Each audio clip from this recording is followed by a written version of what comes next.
Hello friends, welcome back to Foxon Educators. Uh, Foxon Educators मध्ये मी Yatish Jadhav, B Tech from doctor Babasaheb Ambedkar technological university Lonere Raigad. I am an entrepreneur आणि Foxon एज्युकेटर्सच्या माध्यमातून आपण विद्यार्थ्यांसाठी खास कर महाराष्ट्राच्या विद्यार्थ्यांसाठी महाराष्ट्रामध्ये जेवढे काही विद्यार्थी आहेत त्यांच्यासाठी मराठीमधनं कंटेंट आणण्याचा प्रयत्न करतोय. NDA आता सध्या आपल्याला NDA ची सिरीज चालू आहे. NDAच्या सिरीज बरोबरच पुढे जाऊन JEE MST CET नीट ह्यासारख्याची पण सिरीज आपण चालू करणार आहोत. त्याबरोबरच आपण 8, 9, 10th फाउंडेशनची पण सिरीज चालू करणार आहोत. पण सध्या आपली NDA ची सिरीज चालू आहे. तर NDAच्या सिरीजमध्ये आतापर्यंत मागं खूप व्हिडिओज झालेले आहेत. आपले नोटिफिकेशन्स असतील, ॲनालिसिस असतील, मॅथ्सचं ॲनालिसिस असेल, गॅटचं ॲनालिसिस असेल. तर जे कुणी विद्यार्थी आज नवीन आले असतील चॅनलला तर त्यांनी परत जाऊन ते व्हिडिओज बघायचे आहेत. माझ्या चॅनलमध्ये आहेत ते. प्लस मी ह्या व्हिडिओच्या डिस्क्रिप्शनमध्ये पण त्याचे लिंक्स देईन किंवा वरती सुद्धा तुम्हाला लिंक्स ते दिसत असतील. तर आज आपण हे लेक्चर घेऊन आलेलो आहे ते आहे ते फिजिक्सचं ऑप्टिक्स चॅप्टरचं आहे. फिजिक्समधल्या ऑप्टिक्स चॅप्टरचं आता आपण घेऊन आलेलो आहोत. जर तुम्ही माझं गॅटचं ॲनालिसिस बघितलं असेल किंवा फिजिक्स स्ट्रॅटेजीजमध्ये पण तुम्ही जर बघितलं असेल जे NDA फिजिक्स स्ट्रॅटेजीज म्हणून एक व्हिडिओ आहे. युनिट्स अँड डायमेन्शन्स पण त्यात क्लिअर केलेलं आहे. त्यात जर तुम्ही बघितलं तर थोडंसं मी फिजिक्सचं डिस्क्रिप्शन दिलेलं आहे की कसे कसे टॉपिक्स आहेत. तर त्यात ऑप्टिक्स हा सगळ्यात इम्पॉर्टंट टॉपिक आहे. म्हणून फिजिक्समधलं सेकंड लेक्चर जे मी आणण्याचा प्रयत्न केला तो ऑप्टिक्सचा आणायचा प्रयत्न केला, कारण ह्यात सगळ्यात जास्त क्वेश्चन्स आपल्याला बघायला मिळतात. म्हणून ऑप्टिक्सचं हे लेक्चर 1 आहे. असे खूप लेक्चर्स येत जाणार आहेत. आता ऑप्टिक्सला मला वाटतं थोडंसं जास्त लेक्चर्स लागतील, कारण ते इम्पॉर्टंट आहे. आणि मी तुम्हाला बेसिक फॅक्ट्सपासून ह्यात घेणार आहे का, कारण जसं मी तुम्हाला अगोदर सुद्धा सांगितलेलं आहे की NDAच्या फिजिक्समध्ये तुम्हाला खूप न्यूमरिकल टाईप असं विचारत नाहीत. फॅक्ट बेस्ड असतं. खूप सॉल्विंग असं तुम्हाला बघायला मिळणार नाही. फॅक्ट बेस्ड खूप असतं. म्हणून आपल्याला फॅक्ट सगळ्या लक्षात असले पाहिजेत. तर ऑप्टिक्स हा चॅप्टर असा आहे की त्यात खूप फॅक्ट्स आहेत. म्हणून मी आता छोटे छोटे छोटे व्हिडिओज बनवणार आहे, ज्यातनं आपल्याला मुलांना छोट्या छोट्या व्हिडिओजच्या माध्यमातून या सगळ्या गोष्टी कळायला सोपं पडेल. तर चालू करूया आजच्या लेक्चरला. तर फिजिक्सचं ऑप्टिक्स हे लेक्चर आहे and this will be our lecture number 1. Okay. तर ऑप्टिक्समध्ये पहिला आपण बघतो ते रे ऑफ ऑप्टिक्स. तर आता 10वी आपण ऑप्टिक्स हा चॅप्टर बघितलेला आहे, किंवा रे ऑफ ऑप्टिक्स हा बघितलेला असेल असं मला तरी वाटतं की तुम्ही नवीन हा चॅप्टर असा नाहीये, तुम्ही थोडंफार बघितले. तर थोडंसं आपल्याला पहिल्यांदा तर रिफ्रेश करायला लागणार. तर फर्स्ट ऑफ ऑल लाईट काय आहे. तर लाईट ही अशी गोष्ट आहे की ती ड्युअल नेचरची आहे. Light is what it is a dual nature of light. Light is a dual nature. Dual nature म्हणजे काय? पहिली गोष्ट तर काही लोकांना लाईट ही रे सारखी दिसली. काही लोकांना पहिल्यांदा लाईट ही रे सारखी दिसली. मग त्याच्यावरची जी स्टडी आहे त्याला आपण रे ऑफ ऑप्टिक्स असं म्हणतो. लक्षात आलं? पहिल्यांदा काही लोकांना रे असं दिसायला लागले आणि काही लोकांना लाईट ही वेव्ह अशी दिसली. Wave, a form of energy, wave ह्या दिसलेली आहे. मग ते वेव्ह ऑफ ऑप्टिक्स, त्याच्या स्टडीला आपण वेव्ह ऑफ ऑप्टिक्स असं आपण म्हणतो.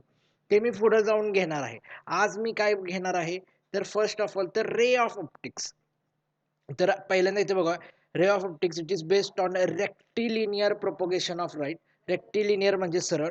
Rectilinear propagation of light, that is light follow straight line of motion. Light follow straight line of motion through a given transparent medium. म्हणजे एखाद्या ट्रान्सपरंट मीडियम मधनं light ही नेहमी straight line मध्ये travel होते. हे आपल्याला पहिल्यापासून माहिती आहे. काही जणांना माहित नसेल तर हे मार्क करून ठेवा. लाईट नेहमी स्ट्रेट लाईन मध्ये चालते. ती कधीच अशी वर खाली जाणार, स्ट्रेट जाते. ती कुठंतरी रिफ्लेक्ट होऊन आडवी तिडवी होईल, पण ती कधी अशी जाणार नाही. ती स्ट्रेटच जाणार. लाईट ही नेहमी स्ट्रेटच जाते. आता ह्यामध्ये लाईटची स्टडी कशी केली जाते? एक तर रिफ्लेक्शन, एक तर रिफ्रॅक्शन आणि एक तर डिस्पर्जन. ह्या तिन्ही गोष्टी तुम्ही 10th मध्ये तुमच्या बघितलेलं आहे. 10th मध्ये हे तुमच्या बघितलेलं आहे. तर जसं मी तुम्हाला सांगत होतो, लाईट मध्ये आता आपण रे बघतो. तर ray is made of particles. Light is made of particles. तर कसले पार्टिकल्स बनलेला आहे?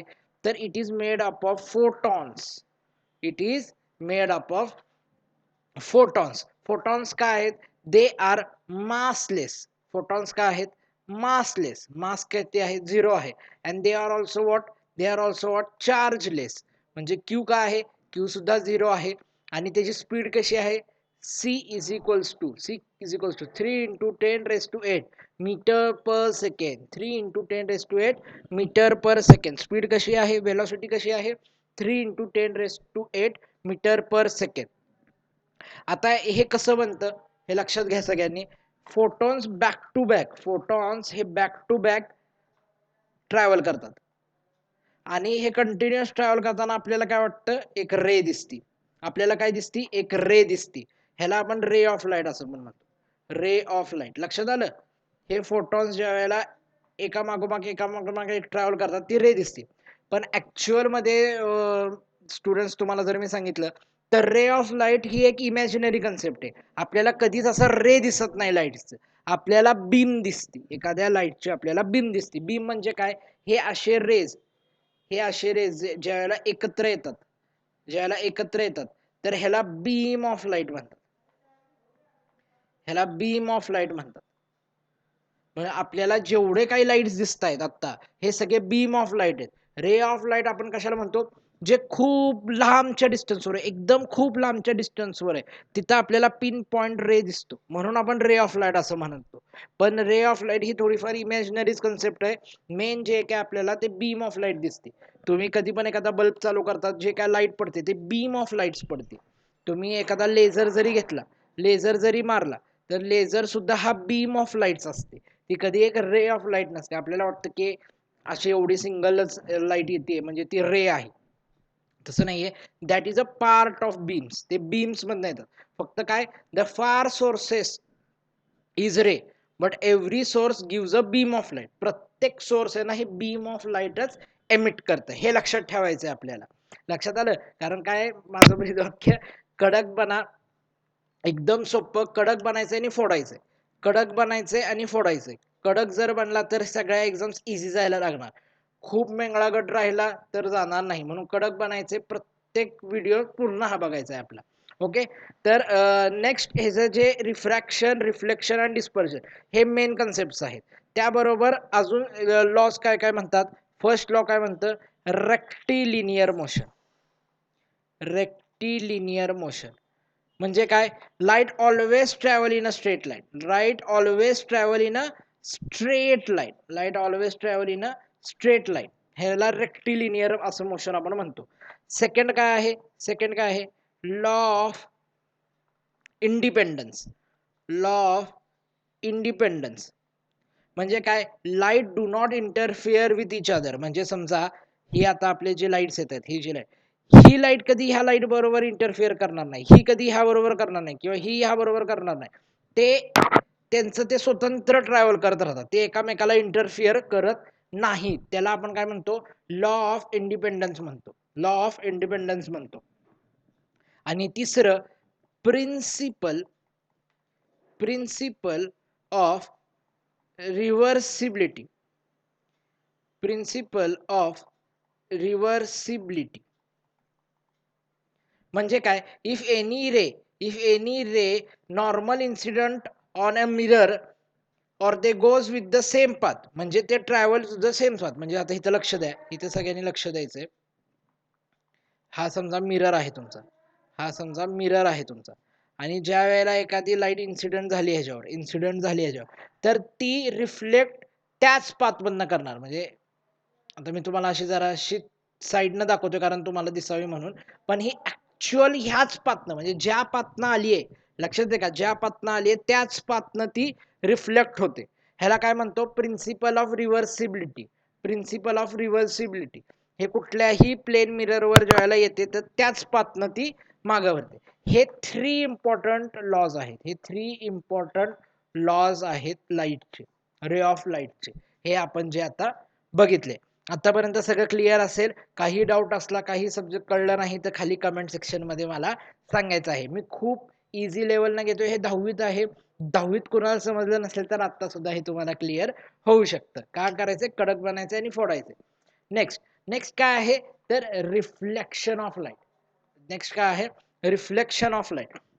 when a light is incident on a surface it returns to the same medium. काय सांगते when a light ray is incident on a surface it returns to the same medium. Okay आणि laws of reflection काय सांगते the incident ray normal drawn at the incident point and reflection ray lies in the same plane. आणि दुसरा law सांगतोय the angle of incidence is equal to the angle of reflection. ठीक आहे खूप काय काय गोष्टी बोललेल्या आहेत. आता आपण थोडंसं एक्झाम्पलद्वारे बघूया की हे कसं सांगते. आता इथं लक्ष द्या सगळ्यांनी. इथं तर मी एक फिगर काढतो. समजा लाईट एक ओपेक अँड स्मूथ लाईट हे ओपेक अँड बाहेर गेला लाईट अँड स्मूथ सरफेसवर पडते. त्यावेळेला काय होतं समजा आता हा एक प्लेन आहे.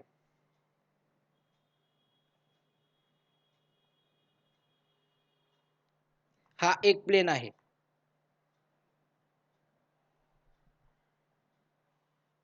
आणि हा दुसरा प्लेन आहे. ठीक आहे हा एक प्लेन आहे हा एक प्लेन आहे आणि हा दुसरा प्लेन आहे. आता एक इन्सिडेंट लाईट इथं पडते. हे this is incident ray. This is incident ray. ही इन्सिडेंट लाईट जिथं पडते ह्या मीडियमवर पडते. लक्षात आलं. तिथं काय काढायचं तिथं एक नॉर्मल ड्रॉ करायचा. तिथे एक नॉर्मल ड्रॉ करायचं. नॉर्मल कसा असतो परपेंडिक्युलर असतो. नॉर्मल नेहमी परपेंडिक्युलर असतो. जिथं इन्सिडेंट येईल तिथं नॉर्मल हा नेहमी परपेंडिक्युलर असतो. आता नॉर्मलची काय गरज आहे नॉर्मलची आपल्याला काय गरज आहे कोणी सांगू शकतं का.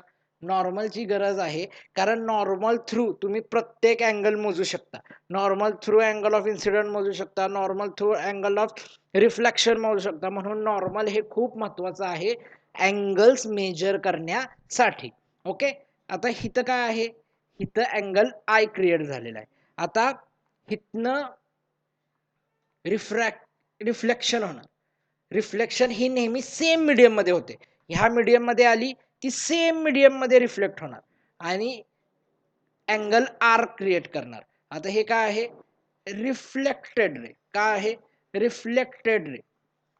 हे काय आहे रिफ्लेक्टेड रे. आता लक्ष घ्या incident ray normal drawn at the incident आणि reflected ray are always in the same medium. म्हणजे सेम मीडियम मध्ये आहेत. बरं लक्षात येते का ह्याच मीडियम मधनं लाईट आली हिथनं रिफ्लेक्ट झाली आणि ती परत ह्याच मीडियम मध्ये गेली आणि नॉर्मल सुद्धा ह्याच मीडियम मध्ये आहे. म्हणजे ह्या तिन्ही गोष्टी एकाच मीडियम मध्ये आहेत. हा आपला रूल सांगत होता मगाशी. सांगतोय की नाही the incident ray normal drawn at the incident point and the reflected ray rise in the same plane. हो lies in the same plane बरोबर आहे. आणि आपला दुसरा रूल काय म्हणतोय the angle of incidence the angle of incidence is equal to काय angle of reflection. म्हणजे हा जो अँगल आय आहे हा कसा असणार आहे हा equal to angle of reflection असणार आहे. म्हणजे अँगल ऑफ आय समजा 30 डिग्री असला तर अँगल ऑफ आर सुद्धा 30 डिग्री असणार. अँगल ऑफ आय 60 असेल तर अँगल ऑफ आर सुद्धा 60 असेल. आणि समजा अँगल ऑफ आय 0 असेल तर अँगल ऑफ आर सुद्धा 0 असणार. म्हणजे हा परफेक्ट नॉर्मलवर इन्सिडेंट होणार. त्याला इन्सिडेंट ट्रू नॉर्मल असं आपण म्हणतो. हा परफेक्ट नॉर्मलवर इन्सिडेंट होणार आणि इथनच रिफ्लेक्ट होणार. म्हणून आय सुद्धा 0 असणार आणि आर सुद्धा 0 असणार आहे. लक्षात आलं. आता आपण पुढे वळूया. पुढे काय म्हणते reflection on a plane the image formed by a plane mirror. लक्षात येते. त्याचा पहिल्यांदा आपण एक डायग्राम काढून बघूया. इथे लक्ष द्या आता सगळ्यांनी. पहिल्यांदा आपण डायग्राम काढून बघूया. समजा हा आपला एक मिरर आहे. हा आपला मिरर आहे. ठीक आहे. आणि इथं आपला ऑब्जेक्ट आहे. ठीक आहे इथं आपला ऑब्जेक्ट आहे. आता काय होणार आता इथनं एक लाईट इन्सिडेंट होते मिररवर. ठीक आहे. आता इथं आपण नॉर्मल काढूया. आता हे आपलं नॉर्मल आहे. ठीक आहे. नॉर्मल का कारण परपेंडिक्युलर असतं. आता हा इन्सिडेंट आणि नॉर्मल सेम आहे. म्हणजे इन्सिडेंट अँगल काय असणार आहे 0 डिग्री असणार आहे. तर रिफ्लेक्शन पण सुद्धा काय होणार 0 डिग्रीलाच होणार, हा परत रिफ्लेक्ट होणार. लक्षात येते. पण पण मिरर मध्ये दिसताना काय वाटतंय की ही लाईट हिथनं स्ट्रेट कुठेतरी ट्रॅव्हल केली, ही लाईट हिथं बॅक साईडला कुठेतरी ट्रॅव्हल केलेली आहे. लक्षात आलं, ही लाईट कुठेतरी बॅक साईडला ट्रॅव्हल केलेली आहे, ही लाईट अशी बॅक साईडला कुठेतरी ट्रॅव्हल केलेली आहे. ठीक आहे, ही काय आहे, ही व्हर्च्युअल रे आहे. लक्षात आलं, रिअल रे तर इथनं रिफ्लेक्ट होऊन गेली, ही रिअल रे तर इथनं रिफ्लेक्ट होऊन गेली, पण ही व्हर्च्युअल रे आपल्याला असं वाटतं की ती मिररच्या बॅक साईडहून कुठनं तरी येते. ठीक आहे, आता हे वर झालं. लक्षात घ्या, एखाद्या इमेजची पोझिशन सांगायची असेल, एखाद्या इमेजची जर पोझिशन सांगायची असेल, पोझिशन सांगायची असेल तर आपल्याला मिनिमम 2 रेज लागणार. किती रेज लागणार, 2 रेज लागणार. आणि समजा इमेजची हाईट सुद्धा तुम्हाला सांगायची आहे तर 3 रेज लागणार, त्याशिवाय कळणार नाही. एखाद्या इमेजची जर पोझिशन सांगायची असेल तर 2 रेज लागणार, त्याशिवाय तुम्ही पोझिशन कशी सांगणार आहे, पोझिशन कशी सांगू शकता. आणि जर तुम्हाला हाईट सुद्धा सांगायची आहे इमेजची तर तुम्हाला कमीत कमी 3 रेज लागणार. आता एक अजून रे आहे, ती समजा आपण इथून इथे टाकली, हे आपण इथे टाकली. लक्षात आलं.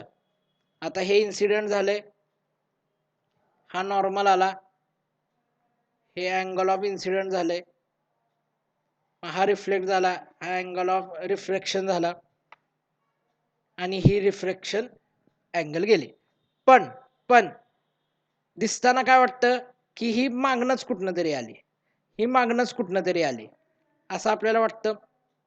आता ह्या पॉइंटला तुम्हाला इमेजची पोझिशन मिळाली की इमेजचं जे ऑब्जेक्टचं जे काही इमेज आहे, ऑब्जेक्टची जी काही इमेज आहे त्याचं डोकं इथं येणार.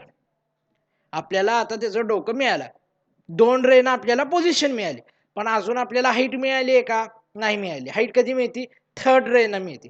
तर काय करायचंय, ही आपण इथं टाकू, ही आपण इथं टाकू, तर ही सुद्धा इथनं रिफ्लेक्ट होणार आहे, ही सुद्धा इथनं रिफ्लेक्ट होणार आहे. पण दिसताना ही कुठं दिसणार आहे, दिसताना ही कुठंतरी अशी मागणं येताना दिसणार आहे. म्हणजे आपला इमेज कसा फॉर्म होतोय, आपला इमेज इथं फॉर्म होतोय. लक्षात आलं. इमेजला ज्या वेळेला 3 रेज येतात, ऑब्जेक्ट मधनं ज्या वेळेला 3 रेज येतात त्यावेळेला इमेजची आपण हाईट सांगू शकतो. आता ही आपल्याला इथं हाईट दिसली. आता आपल्याला इथं काय सांगायचं असतं, आता आपल्याला इथं काय सांगायचं असतं, nature of image, nature of image सांगायचं असतं. आता ह्याच्यात 5 पॉइंट्स येतात, आता ह्याच्यात 5 पॉइंट येतात.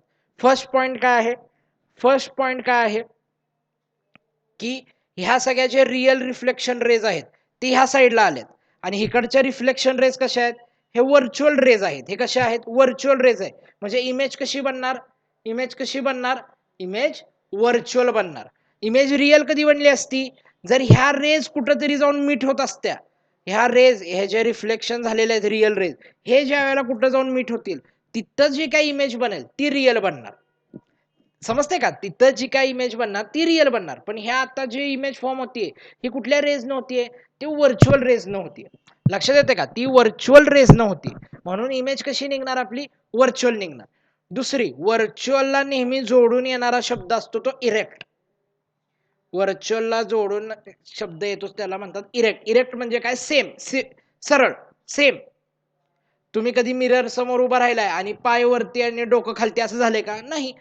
डोक्याला डोकं, पायच्या ठिकाणी पाय, गुडघ्याच्या ठिकाणी गुडघा, हाताच्या ठिकाणी हात, हे असे आपल्याला दिसतात. का, कारण आपण इरेक्ट आहोत, इरेक्ट आहोत. अपोजिट आहेत का, अपराईट आहे का, नाही, सेम इरेक्ट आहेत. म्हणजे व्हर्च्युअल नेहमी इरेक्ट असते आणि रिअल ही अपवर्ड असते, म्हणजे उलटी असते, उलटी. म्हणून व्हर्च्युअल इमेज ही नेहमी इरेक्ट असते. लक्षात आलं. दुसरी गोष्ट, आता तुम्ही इमेज बघा, इमेज सेम साईजची असते, इमेज सेम साईजची असते. म्हणजे अजून नेचर काय सांगू शकतो आपण, इमेजेस ऑफ सेम साईज. ठीक आहे. नेक्स्ट, हे डिस्टन्स यू आहे, ऑब्जेक्टचं डिस्टन्स नेहमी यू असतं आणि इमेजचं डिस्टन्स नेहमी व्ही असतं. आता हे तुम्ही बघितलं तर सेम डिस्टन्स आहे, म्हणजे हे दोन्ही पण सेम डिस्टन्सवर आहे. म्हणजे मिरर पासनं ऑब्जेक्ट पण सेम डिस्टन्सला आहे आणि मिरर पासनं इमेज पण सेम डिस्टन्सवर आहे. आता ज्या वेळेला आपण एखाद्या मिरर समोर उभं होतो त्यावेळेला समजा मी एक राईट हँड वर केला तर इमेजमध्ये तर मिररमध्ये लेफ्ट हँड वर जाते. हे सगळ्यांना आपल्याला माहिती आहे. मी जर मिररमध्ये राईट हँड वर केला तर मिररमध्ये माझा लेफ्ट हँड वर येतो. लक्षात येते. मिररमध्ये मी जर राईट हँड वर केला तर मिररमध्ये मला लेफ्ट हँड वर दिसतो. ह्याला काय म्हणतात? Lateral inversion. ह्याला काय म्हणतात? Lateral inversion. ह्याला काय म्हणतात? Lateral inversion. ह्याला काय म्हणतात? Lateral inversion. लक्षात आलं? तर नेचर ऑफ इमेज काय झाले? हे 5 गोष्टी झाल्या. नेचर ऑफ इमेज काय? Same distance, same size, virtual, erect आणि लॅटरल इन्व्हर्जन. ठीक आहे. आता आपण इथं बघूया. The image formed by a plane mirror is virtual and erect. The image distance is equal to the object of the distance. म्हणजे u आणि v same असतो. The image is inverted, that is the right side of the object will be left side of the image and vice versa. हेच मी आता तुम्हाला सांगितलं. मी right hand वर केला तर मिरर मध्ये लेफ्ट हँड वर येतो. If for the ray given incident ray, if the plane mirror is rotated through an angle q, then the reflected ray rotates through an angle 2q. म्हणजे समजा आता incident ray असा आहे, हे mirror आहे. ठीक आहे. इन्सिडेंट रे असा आहे. आता मी जर मिररच जर मी क्यू अँगलनं रोटेट केली, लक्षात आलंय, तर जी रे रिफ्लेक्टेड होणारी ती कशी जाणार आहे? ती 2q न जाणार आहे. लक्षात आलं? समजा आता हा मिरर आहे आणि ही इन्सिडेंट रे आहे. तर रिफ्लेक्टेड कशी जाणार होती? अशी जाणार होती. आता काय केलं? रे तर अशीच आहे, पण मी मिररला क्यू अँगलवर हे केलं. म्हणजे मी मिररला असं काहीतरी केलं. ही ओरिजिनल अशी होती. हे क्यू अँगलनं मी रिफ्लेक्ट केलं. तर जी रिफ्रॅक्शन होणार आहे ती कशी होणार आहे? 2q न होणार आहे. लक्षात आलं? जे रिफ्लेक्टेड रे असणार आहे ती 2q न होणार आहे. आणि the length of a plane mirror in which a person can see his or her full image is half the height of a person. म्हणजे मला जर पूर्ण बघायचं असेल मला स्वतःला, तर कमीत कमी मिररची जी हाईट आहे ती माझ्या हाईटच्या हाफ पाहिजे. त्यावेळेला कुठेतरी जाऊन मी पूर्ण माझी इमेज त्यात बघू शकतो. हे मेन एवढे पॉइंट्स आपण बघितले. ओके. तर पुढे जाऊया आता. The reflection on a plane. If two plane mirrors facing each other are inclined at an angle with each other, then the number of images of an object lying between them are given by. म्हणजे काय सांगितले लक्षात घ्या. Confuse व्हायचं नाही. काय सांगितले? Two plane mirrors facing each other. तर ते कसे फेस करू शकतात? असे फेस करू शकतात. समजा हा एक मिरर आहे, हा एक मिरर आहे. तर ते असे फेस करू शकतात, असे फेस करू शकतात, असे फेस करू शकतात, असे फेस करू शकतात, कसंही फेस करू शकतात. तर आपल्याला काय सांगितलं? दोन मिरर जर एकामेकाला जर फेस करत असतील तर नंबर ऑफ इमेज कसं सांगू शकतो आपण? n is equals to 360 degrees upon theta. म्हणजे त्या दोन मिररच्या मधला जो थिटा आहे, म्हणजे समजा असा ही एक मिरर आहे, ही सेकंड मिरर, ह्याचा जो थिटा आहे, ह्याच्यातला जो अँगल आहे, त्याला आपण कसं सांगणार? n is equals to 360 divided by theta. आता हे डिवाइड करताना n समजा ऑड आला, n समजा ऑड होल नंबर आला, then the images formed are n, म्हणजे आहे तोच. पण समजा n इवन आला whole number, then images are formed is given by n minus one. आता लक्षात घ्या इथं, if two plane mirrors is 60 degree, म्हणजे समजा हा एक मिरर आहे, हा एक मिरर आहे, हा एक मिरर आहे आणि हा एक मिरर आहे. ठीक आहे. ह्याच्यातला अँगल आहे 60 डिग्री. ठीक आहे. Then the number of images form by, म्हणजे 360 अपॉन 60, 0 कटणार, 6 1 6, 6 6 36. 6 काय आहे? ऑड आहे का इवन आहे? ऑब्विसली इवन आहे. म्हणजे 6 मायनस 1 इज इक्वल्स टू 5. म्हणजे नंबर ऑफ इमेज किती बनणार? 5 इमेज बनणार. नंबर ऑफ इमेज किती बनणार? 5 इमेज बनणार. फॉर एक्झाम्पल, जर आपण दोन मिरर घेतले आणि ते 90 डिग्रीवर घेतले, समजा असे आपण दोन मिरर घेतले जे 90 डिग्रीवर आहे, तर आपण इमेज कशी फॉर्म सांगणार? n इज इक्वल्स टू 3, हे समजा 90 डिग्री आहे, 90 डिग्री, 360 डिवायडेड बाय 90, 9 1 जा 9 4 जा इज इक्वल्स टू 4. आता 4 ऑड आहे का इवन आहे? 4 ऑड आहे का इवन आहे? ऑब्विसली 4 इवन आहे. म्हणजे 4 minus 1 is equals to 3. The number of कसे? आता समजा इथं मी एक इमेज ठेवली, इथं मी एक ऑब्जेक्ट ठेवला, तर इथं एक इमेज येईल, इथं एक इमेज येईल, आणि ह्या दोघांचा जिथे इंटरसेक्शन होईल तिथे एक इमेज येईल. म्हणजे एक ऑब्जेक्ट आणि एक दोन तीन तीन इमेजेस झाले. फॉर्म्युलेने माझे किती आले? 3 इमेजेस झाले. समजलं? हे असं आहे रिफ्लेक्शन ऑफ प्लेन कसं दिलं जातं, तर असं दिलं जातं. आता use of a plane mirror साधं सोपं आहे, सगळ्यांनी वाचायचं माझ्या बरोबर. Plane mirrors are use as a looking glass in a solar cooker to reflect the sunlight. म्हणजे आपण जे सोलर कुकर वापरतो त्याच्यात सुद्धा प्लेनच ग्लास मिरर यूज होते. का? कारण जी काय सोलर रेज येत आहेत, सनलाइट येते ती रिफ्लेक्ट करण्यासाठी. In a kaleidoscope to see colourful images. Kaleidoscope म्हणजे काय? कॅलेडोस्कोप म्हणजे काय? असे आपण 3 मिरर एकत्र करायचो. लहानपणी तुम्ही जर बघितलं असेल तर असे 3 मिरर एकत्र करायचो, ते जोडायचो आणि आज कलरफुल बीड टाकायचो. ते बीड्स टाकले तर असे कलरफुल इमेजेस तयार व्हायचे, जिओमेट्रिक इमेजेस तयार व्हायचे. त्याला कॅलेडोस्कोप म्हणतात. त्याला काय म्हणतात? कॅलेडोस्कोप म्हणतात. कोणी जर कधी केलं नसेल तर करा, खूप छान वाटतं, खूप चांगले इमेजेस बनतात. सेकंड आहे periscope. Periscope is usually use in submarines to see outside water surface. आता सबमरीन मध्ये कसं असतं, हे असं असतं काही,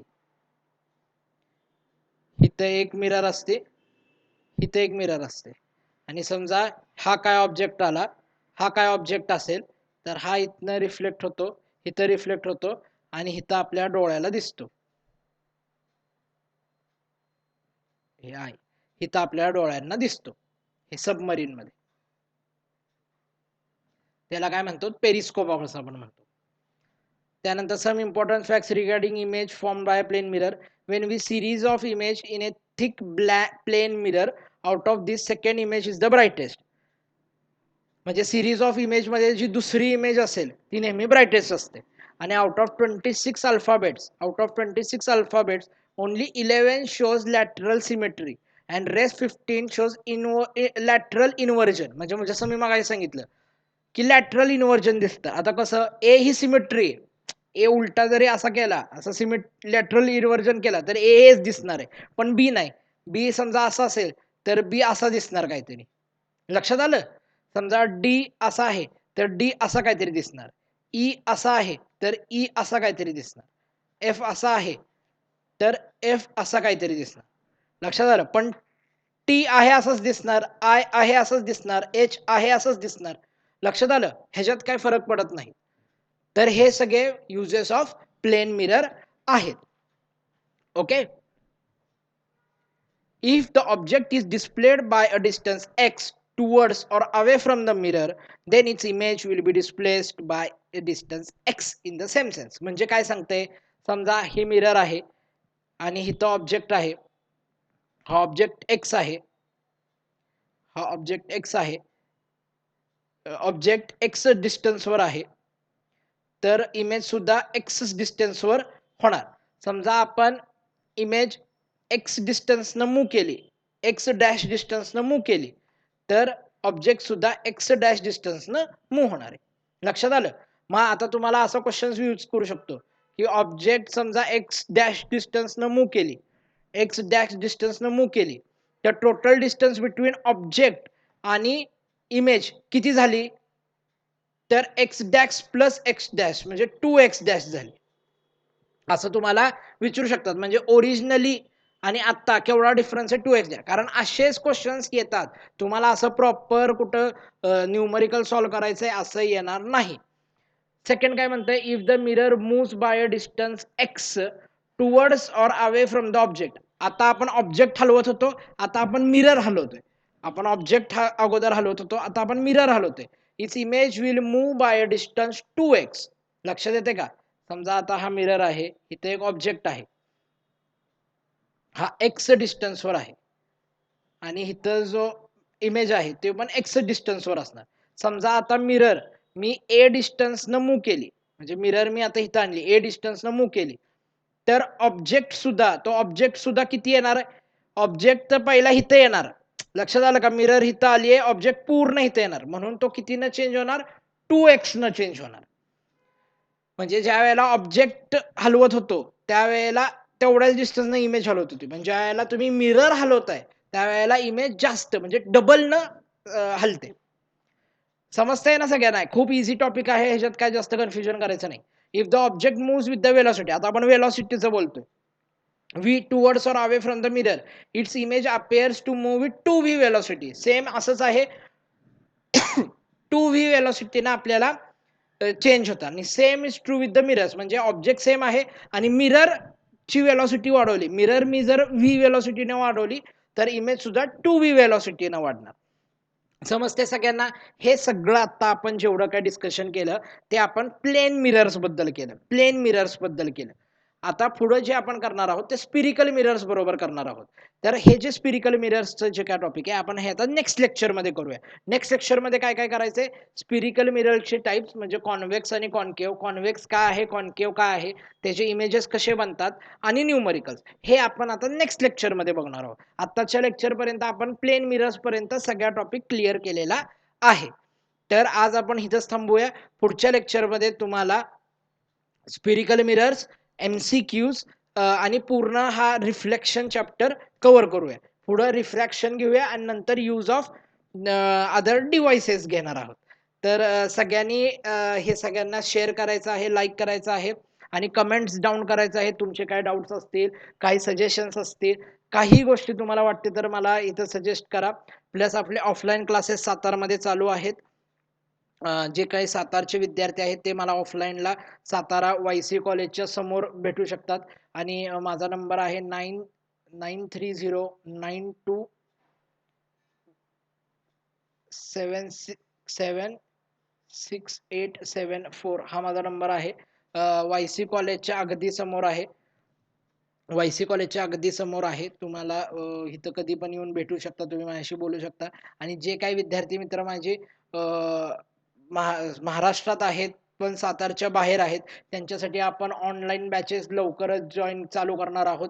त्या दिवाळीनंतर त्याचं नोटिफिकेशन्स तुम्हाला यायला चालू होतील. आपण ऑनलाईन बॅचेस चालू करणार आहोत, सगळ्यात चीपेस्ट ऑनलाईन बॅच आणि अशाच प्रकारचं वेगवेगळ्या फॅकल्टीज, रिनाऊंड फॅकल्टीज जे यूट्यूबवर आहेत, सगळीकडे आहेत, ते रिनाऊंड फॅकल्टीज कडून आपण हे बॅचेस लॉन्च करणार आहोत आणि सगळ्यात चीपमध्ये हे बॅचेस आपण लॉन्च करणार आहोत.